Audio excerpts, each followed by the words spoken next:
Hello, this is Aurora, and I saw that we were doing video journaling, and I kind of wanted to hop into it, I guess. There was one thing that I am not the designated person for, if you will, but it's about grounding techniques when you're having a flashback or when you're triggered. It's just to help you get through it. The first one is mental distraction. Pick a category of objects and try to think of as many objects as possible that fit within that category, i.e., types of dogs, cities, types of trees, crayon colors, and so on.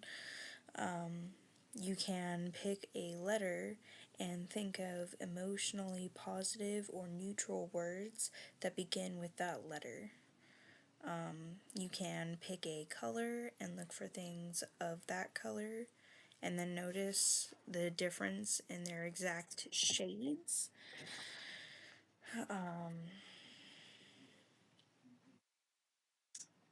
So you can say or think the alphabet backwards or alternative letters and numbers like A1, B2, C3, D4.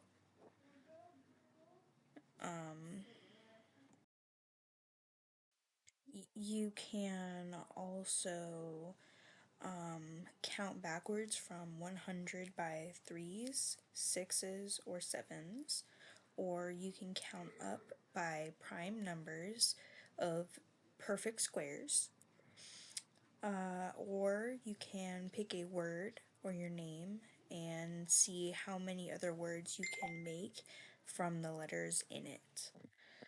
Kind of like a palindrome. You can play Fizz I don't know who put that on my list. Play Fizz with yourself. Begin by counting to 100 or over, but replace any number that contains a 5 or is a multiple of 5 with the word fizz, and any number with a 7 or is a multiple of 7 with the word biz. Okay. I never would have thought of doing that, but okay. Describe an everyday event or process in great detail, listing all of the steps in order and as thoroughly as possible. So, actually, let me just get through this. You can read something technical or meant for children, or read words backwards to focus on the process of reading and not the words. You can watch a children's TV show or movie, or watch cute or funny videos on YouTube. It might help to make a playlist already prepared for this particular action. You can look at a current news article that is not likely to be upsetting or distressing. You can distract yourself with Tetris, Solitaire, Sudoku, word searches, or other puzzle games like that take a lot of mental focus, I guess. The next section is reorientation techniques. Say or think to yourself, my name is blank. I am safe right now. I am blank years old. I am currently at blank. The date is blank.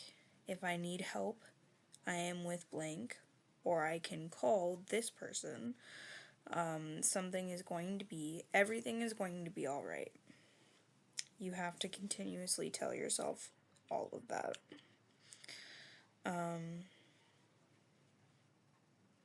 You can list reaffirming statements And what I mean by that is, I am fine. Everything is going to be okay. I am strong. I can handle this. Just list off all of these strong points of just positivity, really.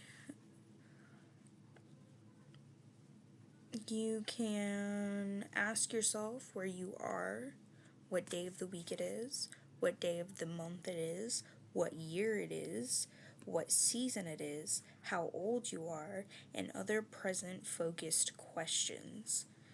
What are questions that you can ask yourself that helps with staying present, staying exactly where you are instead of flashing back. Notice things in your surroundings that include to you that you're in the present, meaning locks on the doors, electronics that didn't exist when you were younger, the presence of trusted people, a phone to call for help if needed. You can describe your surroundings in detail, including sights, objects, textures, shapes, colors, sounds, smells, and even temperatures. Um, Come on.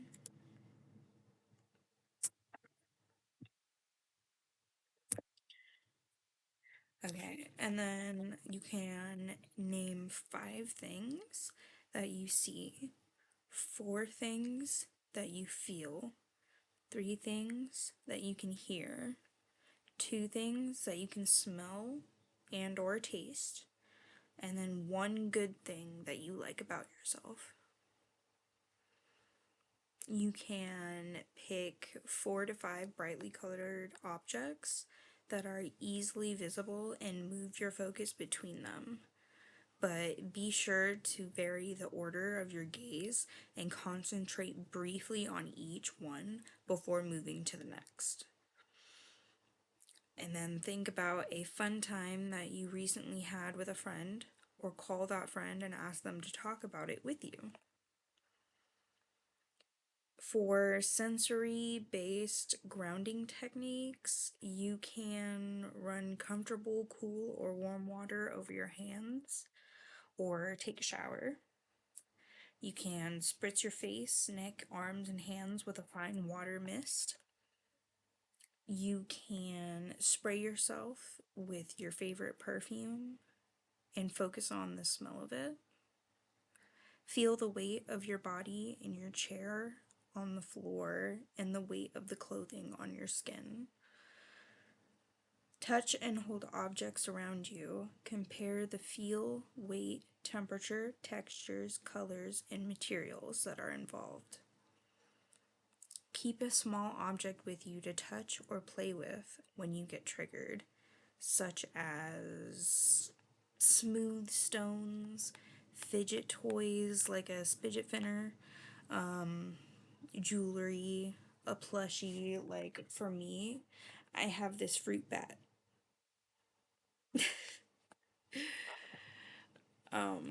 You can bite a lemon, like my fiance does. You can bite an orange or a lime. You can suck on a sour or minty candy or an ice cube, chew cinnamon flavored gum, or put a few drops of Tabasco sauce on your tongue. Notice the flavor, scent, and texture while you do these things. You can eat something or drink warm tea, coffee, or hot chocolate and describe yourself the taste and texture in great detail. Place a cool washcloth on your face or hold something cold like a can of soda. Um, um, you can listen to soothing or familiar music. If possible, dance to it if you feel comfortable enough doing that. I don't. I hate doing that. You can hum, sing, recite poetry, or make up a silly poem or story as you go. I am a writer, so what I like to do is just write short stories symbolizing how I'm feeling. Um, you can pick up a book and read the first paragraph out loud. You can hug another person if touch isn't a trigger, of course. Pay attention to your own pressure and the physical sensations of doing so, if you feel comfortable enough to do that. You can also hug a tree. Register the smells of being outside, the wind, and the sights around you. And then moment based grounding techniques include breathing deeply and slowly exhaling, all while counting your breaths. Grab tightly onto your chair or press your feet against the ground as firmly as you can. Rub your palms and clap your hands or wiggle your toes within your socks. Pay attention to the physical sensations of doing so. You can stretch out your arms or legs, roll your head on your neck, or clench and unclench your fists. You can stomp your feet, walk around, run, jump, ride a bike, do jumping jacks, or do yoga. Like any type of like exercise, really. While walking, notice each footstep and say to yourself right and left to correspond with the foot currently moving. Squeeze a pillow, stuffed animal, or a ball, like a stressed ball. If you have a soft pet, cat or dog, brush their fur or pet them lovingly. If you don't brush your own hair slowly and if you don't brush your own hair slowly and without pulling too much, you can do that. Color in an adult coloring book, finger paint, or draw anything that comes to mind without worrying about quality. See, I am an artist, so this is like my doodles, like that. And then like that. So, I don't know. Drawing is a really good outlet for me. Write whatever comes to mind, even if it's nonsense. Try not to write about whatever is upsetting you until you're more capable of doing so without increasing the upset, really. Um, Write a list of things that make you happy or look for cheerful pictures to make into like a collage or something. You can pop bubble wrap or actual bubbles. I have bubble wrap. It's somewhere. Dig in the dirt or garden. Jump into a pile of leaves. Splash around in puddles. Rip up paper or stomp on aluminum cans to crush them. And then imagery techniques. You can picture yourself breathing in relaxation, calm, positive feelings, or strength. Picture yourself breathing out whatever is upsetting you. It may help to pair this with imagery of breathing in soothing colors, usually like red or black. If you need to relax, envision a soothing white or golden light slowly moving up over your body, warming and relaxing every part of you that it touches. It can also be envisioned as protection from harm. So, if you're a witch or a Wicca, whatever you want to call it, that is a good technique, really. If the problem is intensive, uncomfortable emotions, physical sensations, or memories. Picture them being surrounded and neutralized by a bright and healing light, temporarily placed in a mental box to be stored for later, or dialed back by an internal controller of intensity.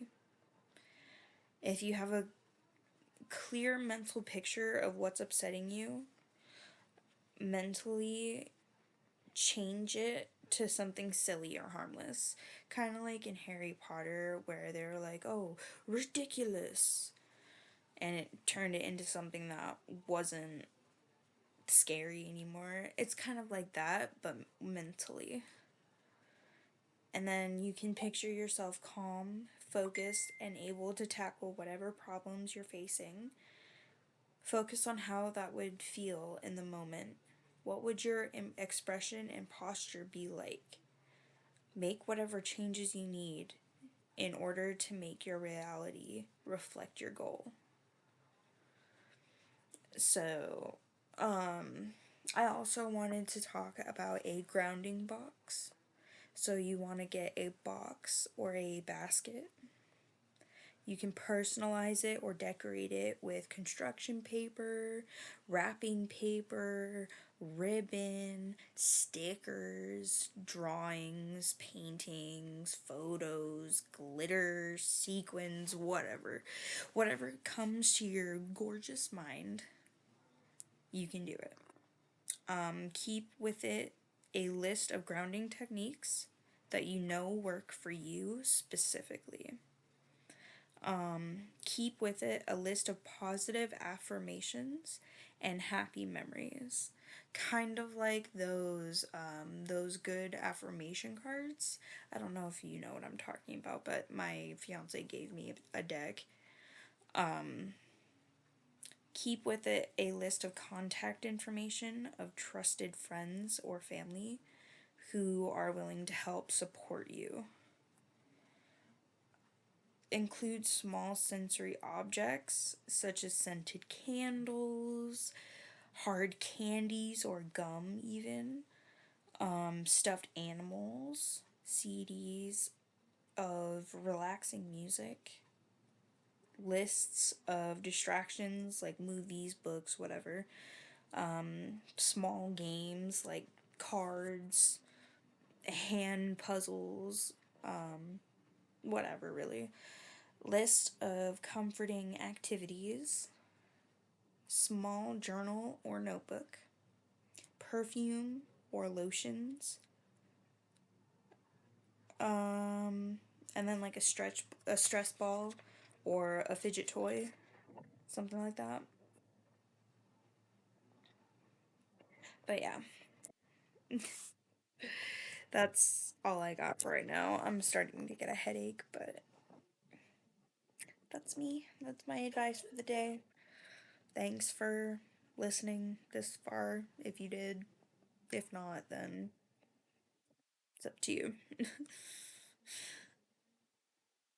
Peace.